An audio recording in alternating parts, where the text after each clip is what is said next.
Engkau selalu ada bagi kami. Kami naikkan syukur kami bagimu. Terima kasih Tuhan.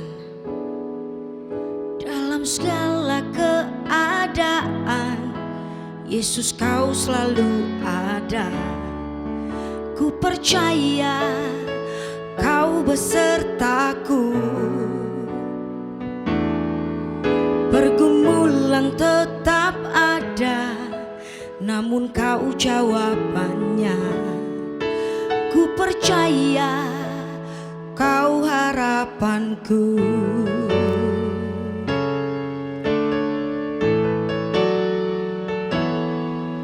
Dalam segala keadaan, Yesus kau selalu ada. Ku percaya kau besertaku. Pergumulan tetap ada, namun kau jawabannya. Ku percaya kau harapanku. Yesus, aku percaya. Yesus, kau selalu ada. Yesus, aku percaya. Selalu kau jawabannya.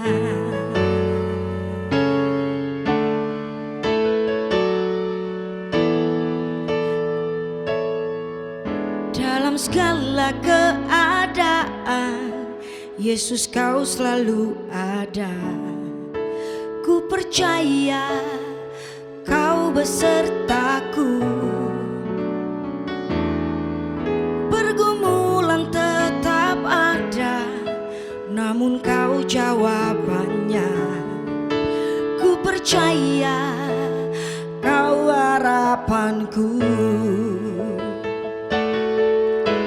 Yesus, aku percaya.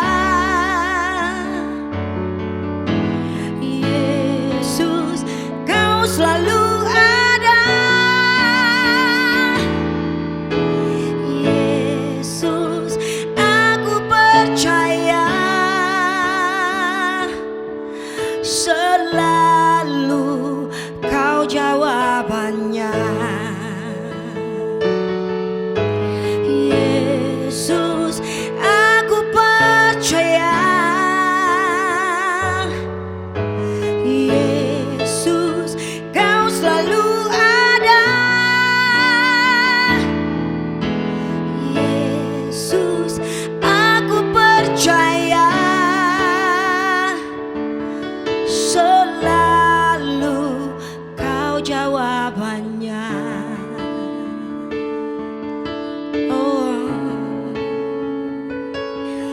Kami percaya kepadamu ya Tuhan. Engkau jawaban bagi kami. Kami bangga memiliki Allah yang seperti Engkau, yang kasih setianya selalu menyertai. Di dalam lembah sekalipun, di atas gunung, kami terlalu percaya kepadamu ya Tuhan. Engkau baik. Engkau sangat baik bagi kami Tuhan.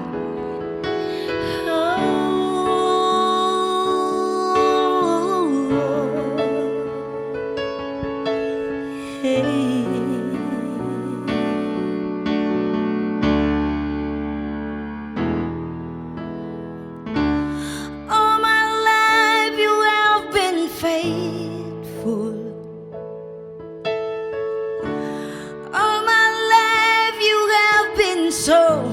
So good. With every breath that I am able, I will sing of the goodness of God. And all my life you have been faithful. And so, so good.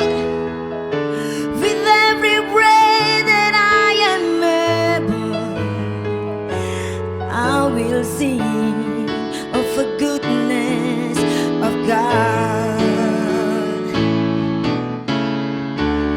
All my life you have been faithful.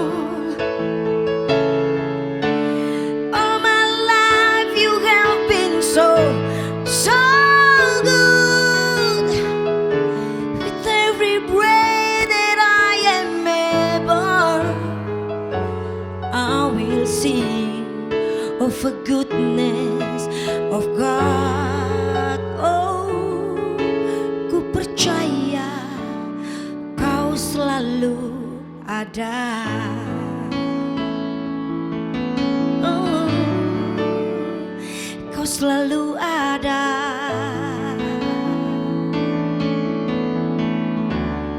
Terima kasih Tuhan.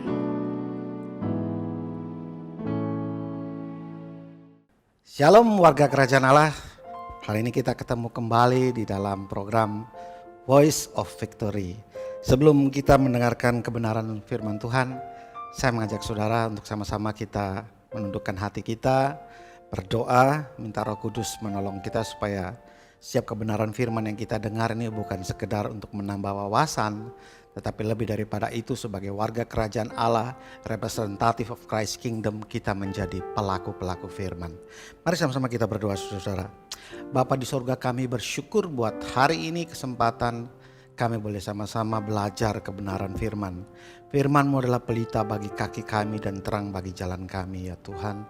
Kami berdoa meminta Roh Kudus menuntun, menolong kami supaya kami mengerti kebenaran firman Tuhan.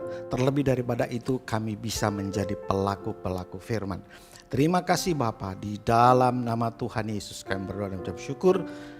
Haleluya, amin. Saudara, hari ini kita akan sama-sama belajar dari satu kebenaran firman Tuhan yang kalau saya beri judul adalah Inside Out, artinya dari dalam keluar.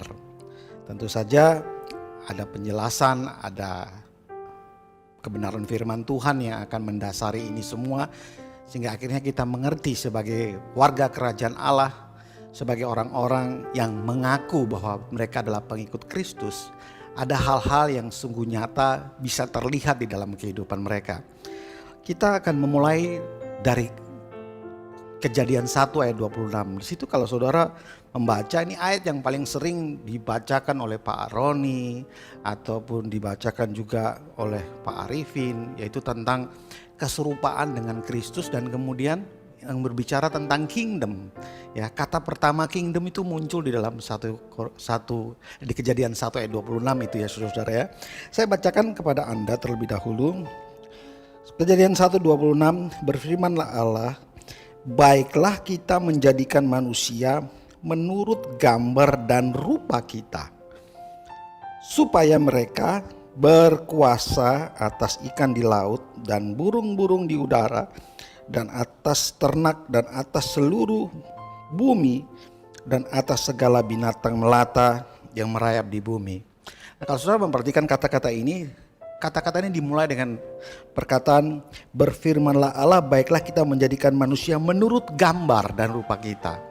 Dari dalam bahasa Ibrani kalau diterjemahkan kata menurut rupa dan gambar kita itu adalah representatif figur, ya, representatif figur. Kita ciptaannya ini adalah merepresentasikan figur Allah, kita semua saudara. Seluruh ciptaannya ini adalah orang-orang yang merepresentasikan figurnya Allah. Anda harus melihat diri Anda itu bukanlah orang sembarangan. Kita ini bernilai karena kita merepresentasikan figur Allah dalam hidup kita. Dan tentu ada tujuan. Nah, kalau saudara melihat itu adalah untuk berkuasa, atau seringkali yang kalau kita sering mendengar sekali lagi Pak Roni ataupun Pak Arif yang mengatakan adalah to have dominion, ya. Dalam bahasa Ibrani adalah rada. Rada itu yang artinya ya to have dominion atau berkuasa. Kingdom itu muncul pertama kali di dalam ayat ini saudara, yang menjadi dasar dari gereja kita, representatif Christ Kingdom Rock itu tersebut ya saudara. Nah, kita melihat bahwa ternyata kuasa yang diberikan kepada dan Hawa itu harus terlepas dari tangan Adam dan Hawa karena mereka jatuh dalam dosa. Dan kuasa itu ada pada si jahat. Saudara bisa melihat cerita itu kan. Dan kalau kita bisa go through dari Kejadian sampai dengan Matius atau perjanjian baru di awal, bahwa kita melihat bahwa Allah memilih bangsa Israel, bangsa yang kecil itu, supaya to have dominion tadi yang sudah diberikan kepada Adam dan Hawa itu bisa kembali kepada manusia. Tapi ternyata kita melihat Alkitab mengatakan bahwa orang-orang Israel ini orang-orang bangsa tegar tengkuk, kepala batu, mereka memberontak. Kita suka sebut mereka itu adalah bangsa tobat dan kumat. Hari ini bikin masalah, minta ampun, Tuhan lepaskan mereka dari tangan orang-orang Moab, orang Filistin, dan bangsa-bangsa sekitarnya. Setelah mereka aman, mereka ada hakim-hakim yang memerintah atas mereka. Dan selama hakim-hakim itu hidup, mereka hidup benar. Tapi begitu hakim-hakim itu mati, mereka pun kembali kepada hal yang sama. Kumat, dosa, penyembahan berhala, perzinahan yang dibenci dengan Tuhan. Pada akhirnya mereka harus terbuang kurang lebih 70 tahun, saudara-saudara kita bisa membaca itu kan. Sampai pada akhirnya Kristus itu datang ke dalam dunia ini. Ini sejarah-sejarahnya, kita lihat kronologis ya saudara-saudara ya. Setelah Yesus datang, kuasa itu yang hilang, have dominion yang hilang tadi, dikembalikan kepada manusia bagi mereka yang percaya kepada Kristus. Oke ya saudara-saudara ya. Tentu Anda pernah mendengar istilah ini. Kingdom itu sudah ada di dalam kita, di antara kita, dan bersama dengan kita.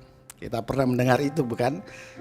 Kerajaan Allah itu sudah ada di dalam kita. Kapan kerajaan Allah ada dalam kita?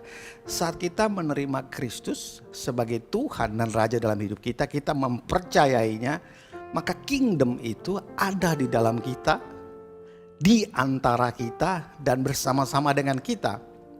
Pertanyaannya, apakah kingdom yang ada di dalam kita itu sudah bisa dilihat orang? Untuk menjawab itu kita perlu lihat dulu saudara. Setidaknya kalau kita bicara tentang what is kingdom ya, tentu saja kita perlu tahu apa yang ada di dalam kingdom. Apa itu kerajaan Allah? Kalau saudara bisa membuka, nanti saudara bisa baca saja di rumah. Ada beberapa ayat di situ ya saudara-saudara. Kita bisa melihat nanti dalam 1 Korintus 4 ayat 25. Kita bisa lihat dalam Roma 14 ayat 7. Di situ menjelaskan, Rasul Paulus menulis bahwa kingdom itu power, ya, kuasa, otoritas yang diberikan kepada kita. Kemudian kingdom itu di dalamnya ada kebenaran, truth. Kemudian ada damai sejahtera.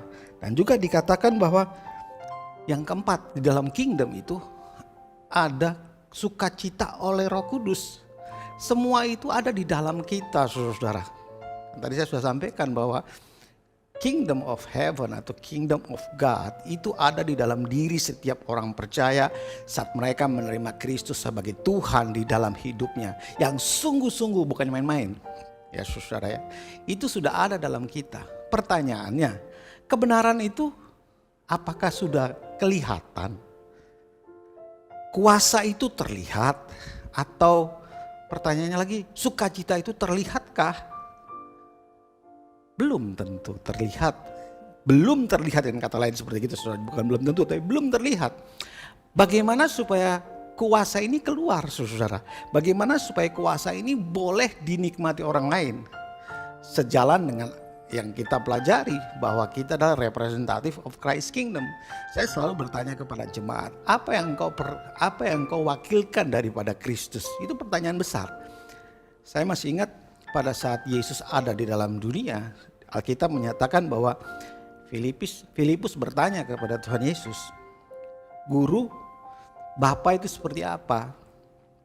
Dan Yesus menjawab, "Kamu mau lihat Bapa, lihat aku.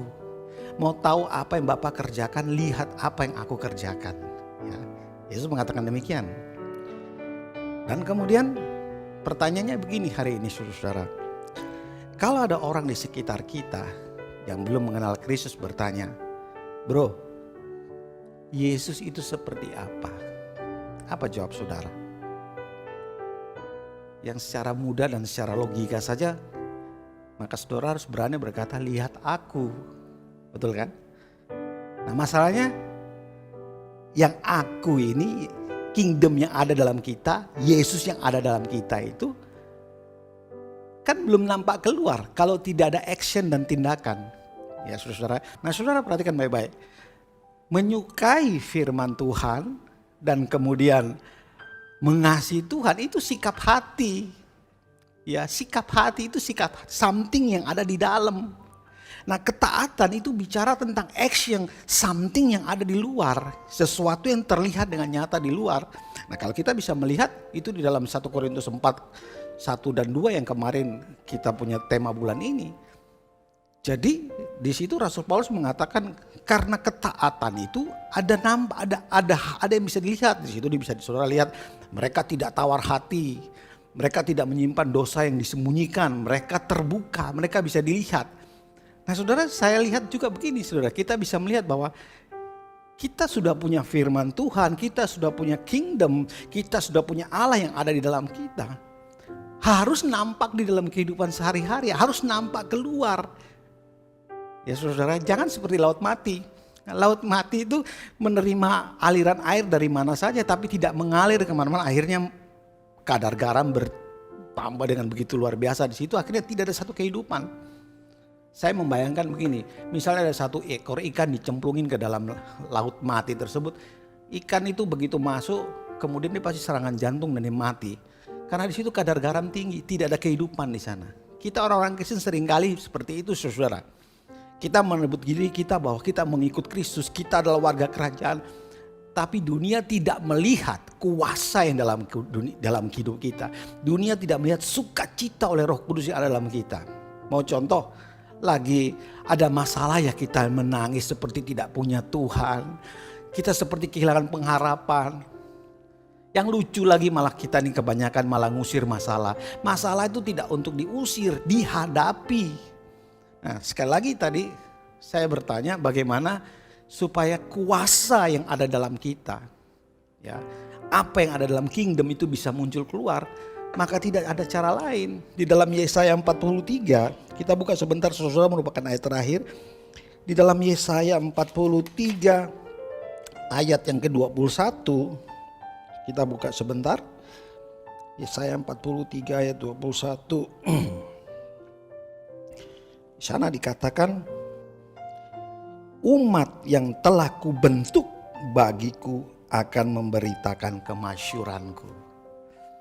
Tidak ada cara lain supaya apa yang di dalam ini keluar. Selain Anda harus menghadapi gesekan, harus menghadapi bentuk, harus menghadapi proses. Tekanan hidup itu adalah sarana the best, sarana terbaik untuk mengeluarkan kuasa, kebenaran, damai sejahtera dan sukacita yang ada dalam kita ini keluar.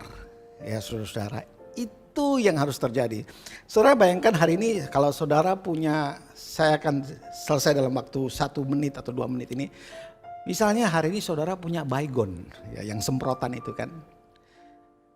Kalau ada baygon, saudara perhatikan baik-baik. Baygon itu isinya akan keluar, itu adalah kalau kita pencet bukan? Kalau Anda tidak pernah pencet itu baygon, maka tidak akan ada baygon yang keluar. Nggak ada nyamuk yang mati. Ya kan? Mau Anda berdoa siang malam pun tetap kalau nggak dipencet nggak bisa. Mengerti maksud saya saudara ya? Hidup kita ini seperti itu. Kalau mau kingdom itu keluar, kingdom yang menyembuhkan, kingdom yang membawa perubahan, kingdom yang memberkati orang lain, hanya bisa keluar hal dengan tekanan saudara. Jangan pernah melihat tekanan itu masalah. Saya suka menyebut begini kepada jemaat. Jangan melihat masalah itu adalah masalah. Sebab masalah itu sebenarnya bukan masalah. Masalah menjadi masalah kalau Anda tidak mengerti prinsip kerajaan Allah. Ya saudara ya. Nah, hari ini saya tidak akan panjang-panjang. Saya percaya saudara sudah mengerti kebenaran firman Tuhan. Saya percaya Anda adalah orang-orang yang tahu bahwa di dalammu ada kuasa, ada kingdom of God. Tapi ingat, kingdom of God itu tidak untuk dinikmati sendiri. Dasarnya di mana? Pada saat Yesus datang ke sumur Yakub bertemu dengan wanita yang dari orang Samaria itu. Yesus berkata, kalau kamu minum air yang kuberikan kepadamu, maka air ini akan menjadi mata air dalam hidupmu. Mata air itu tidak pernah untuk dirinya sendiri, tapi untuk memberkati banyak orang. Ingat saudara-saudara, kita menjadi warga kerajaan Allah bukan untuk dirimu sendiri, tetapi kehidupan kita ini untuk orang lain. Anda dikasih nama, diberi nama misalkan Doni. Itu bukan untuk kita sendiri kan? Kan lucu kalau saya memanggil diri saya Doni, kan lucu. Saya diberi nama Doni supaya orang lain bisa memanggil saya. Hidup kita nih untuk orang lain, saudara-saudara. Inilah yang dimaksud dengan inside out, dari dalam keluar. Apa yang kita sudah punya harus mengalir keluar supaya nama Tuhan dipermuliakan. Firman Tuhan sampai di sini, maka kita akan berdoa sama-sama, saudara ya. Terima kasih Bapak, kami bersyukur sekali lagi untuk waktu kami boleh sama-sama belajar kebenaran firman Tuhan. Kiranya Roh Kudus menolong kami supaya kami bukan saja tahu firman Tuhan, tapi kami sungguh-sungguh menjadi pelaksana firman Tuhan. Sesuai dengan apa kata firman Tuhan dalam 1 Yohanes 2 ayat 6. Kalau kami mengatakan bahwa ia hidup di dalam dia wajib hidup sama seperti Kristus telah hidup. Mari Tuhan pakai hidup kami supaya namamu yang dimuliakan. Di dalam nama Tuhan Yesus kami berdoa. Haleluya. Amin.